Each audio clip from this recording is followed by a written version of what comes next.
Bienvenue sur Africa 24 dans cette nouvelle édition du QG News. Voici les titres de l'actualité. L'Union africaine salue le bon déroulement du processus électoral au Sénégal et félicite le nouveau président élu Bassirou Diomaye Faye pour sa victoire. Nous reviendrons sur les conclusions de la mission d'observation de l'UA déployée sur place. La population burkinabé adhère à l'effort de paix lancé par le gouvernement de transition. Près de 100 milliards de francs CFA ont été mobilisés en 2023 au titre du Fonds de soutien patriotique, une initiative pour lutter contre le terrorisme. Et réactualisation du plan stratégique pour le développement du Bas-Sassandra, un des 14 districts que compte la Côte d'Ivoire. 32 nouveaux projets ont été lancés pour un montant total de 33 milliards de francs CFA. Et tout d'abord au Sénégal, la première rencontre entre le président Macky Sall et son successeur Bassirou Diomaye Faye a eu lieu ce jeudi 28 mars au Palais de la République à Dakar.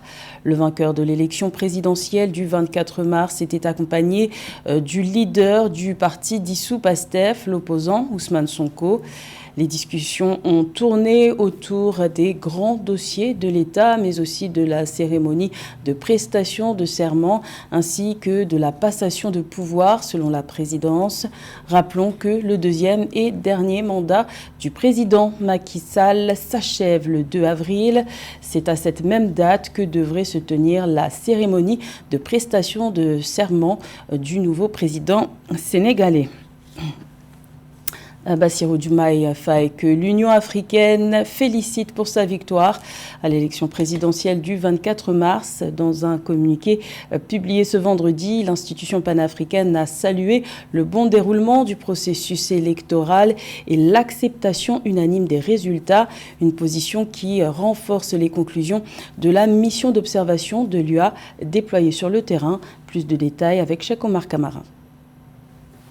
Lors d'un point de presse tenu mardi 26 mars à Dakar, la mission d'observation de l'Union africaine (UA) envoyée au Sénégal a exprimé sa satisfaction quant au bon déroulement de l'élection présidentielle du 24 mars. Les observateurs ont salué le processus électoral transparent et démocratique qui a conduit à la victoire de l'opposant Bassirou Diomaye Diakhar Faye. La mission de l'UA a souligné l'importance de cette élection pour la stabilité et la démocratie dans la région, félicitant le peuple sénégalais pour son engagement en faveur d'un processus électoral.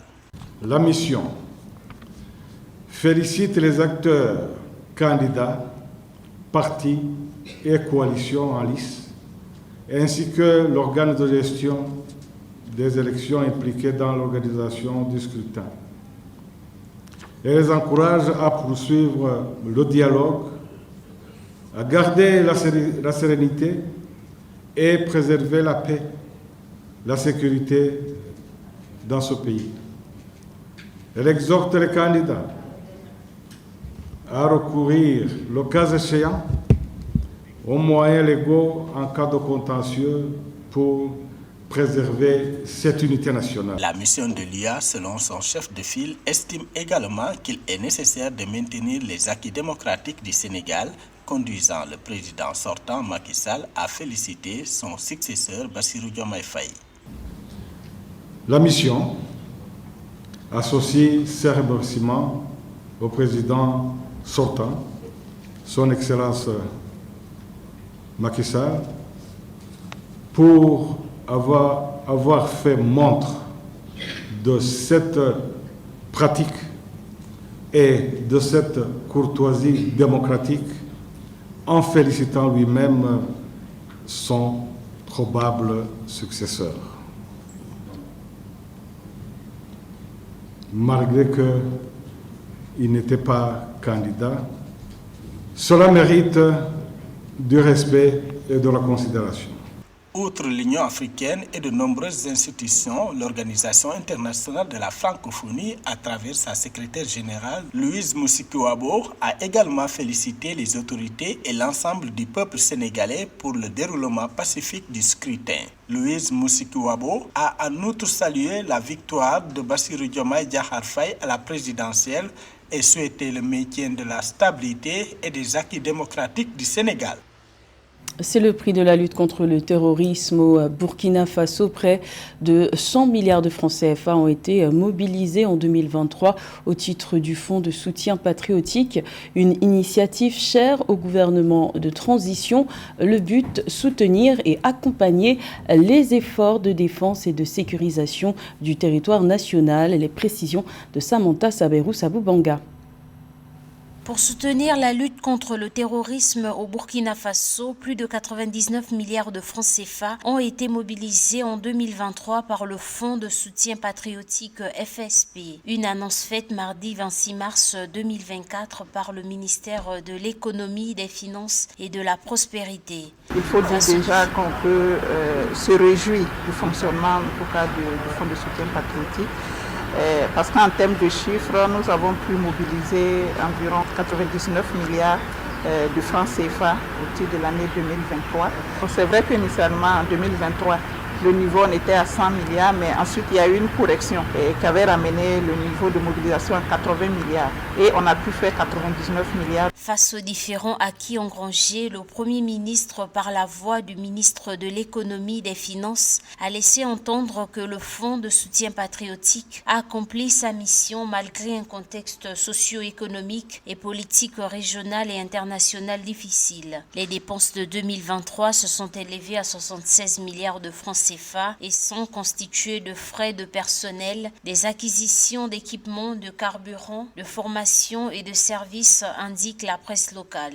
Le Fonds de soutien patriotique a accompli véritablement sa mission qui est d'assurer le fonctionnement des groupes communaux et nationaux des volontaires pour la défense de la patrie et à prendre en charge leurs rémunérations, leurs dépenses de formation, d'acquisition d'équipements collectifs et individuels et des soins de santé. Pour l'année 2024, une prévision de mobilisation de 100 milliards de francs CFA a été actée par le Conseil d'orientation du FSP. À la date du 12 mars 2024, 31 milliards de francs CFA ont déjà été mobilisés, soit 31% de l'objectif annuel. Le FSP du Burkina Faso a été établi en janvier 2023 afin de renforcer les efforts de lutte contre le terrorisme menés par les volontaires pour la défense de la patrie, supplétifs de l'armée. Il est alimenté notamment par des impôts, taxes, ainsi que par des contributions volontaires des citoyens. Le Soudan du Sud ambitionne de diversifier son économie fortement dépendante du pétrole et de l'agriculture. Les autorités envisagent d'assouplir la législation relative aux investissements directs étrangers, IDE, en vue de développer d'autres pans de l'économie nationale. Les explications de Catherine Gobet.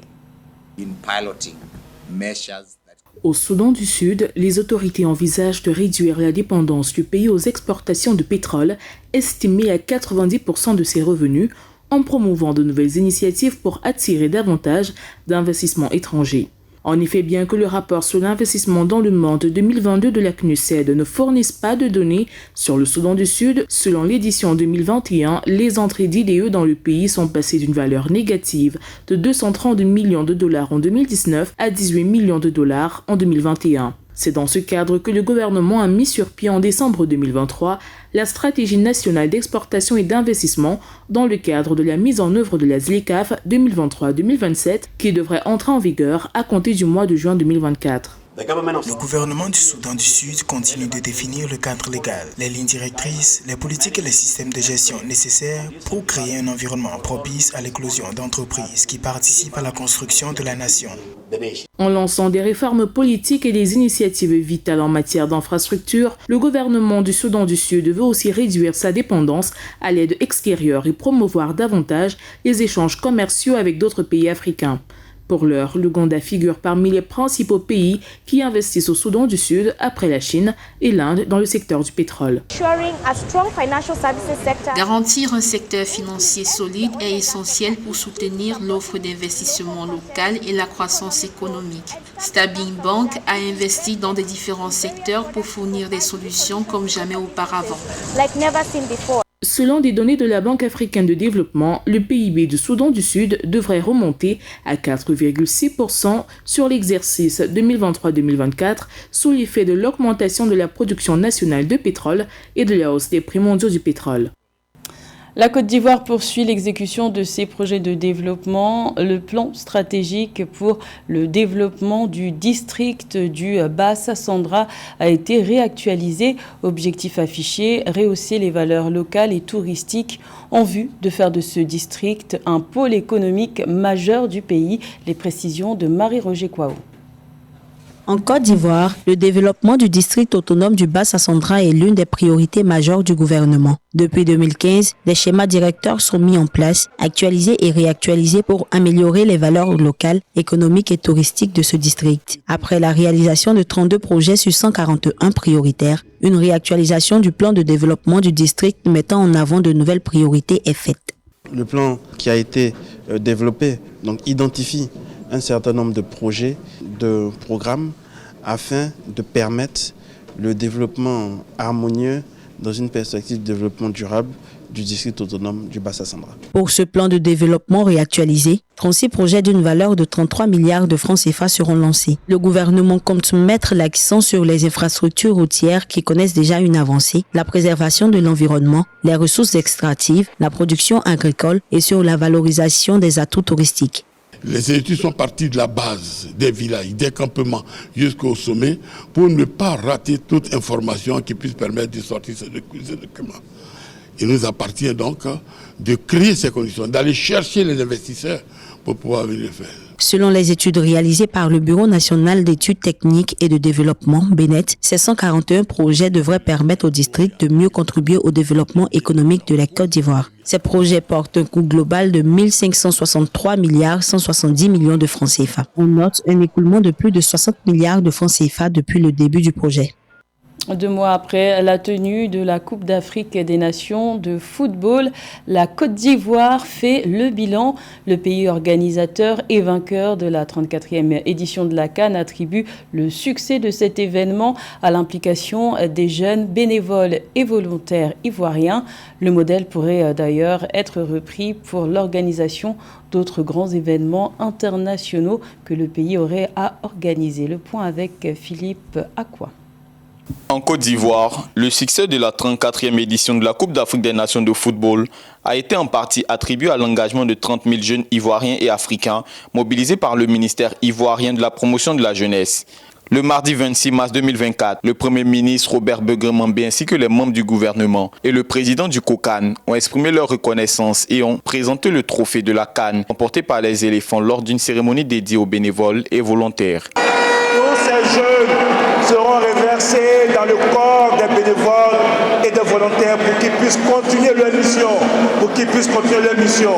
Et à cet effet, en lien avec mes autres collègues, membres du gouvernement, nous allons vous proposer dans les prochains jours un programme national des bénévoles et des volontaires pour que tous les grands événements nationaux ou toute situation qui pourrait exiger la mobilisation des bénévoles et des volontaires puisse voir une grande mobilisation des bénévoles et des volontaires. Le projet de bénévolat évolue à 1,9 milliard de francs CFA avec une contribution de 1,2 milliard de l'État ivoirien. La gestion des bénévoles a été confiée au comité d'organisation de la Coupe d'Afrique des Nations COCAN et à la Confédération africaine de football. Nous sommes fiers de vous. Bravo les volontaires et tous ceux qui ont travaillé avec nous. Bravo aux bénévoles. Bravo à les encadreurs. Bravo à tous ceux qui nous ont aidés. La Côte d'Ivoire a une jeunesse extraordinaire. Les 20 000 bénévoles et 10 000 volontaires impliqués dans l'organisation de la Coupe d'Afrique des Nations de football en Côte d'Ivoire ont un âge compris entre 18 et 35 ans. Supervisés par l'Office du service civique national, ces bénévoles et volontaires ont contribué par leur engagement à faire de la CAN une édition mémorable. C'était le journal de la rédaction. Merci de l'avoir suivi. L'information continue sur Africa 24.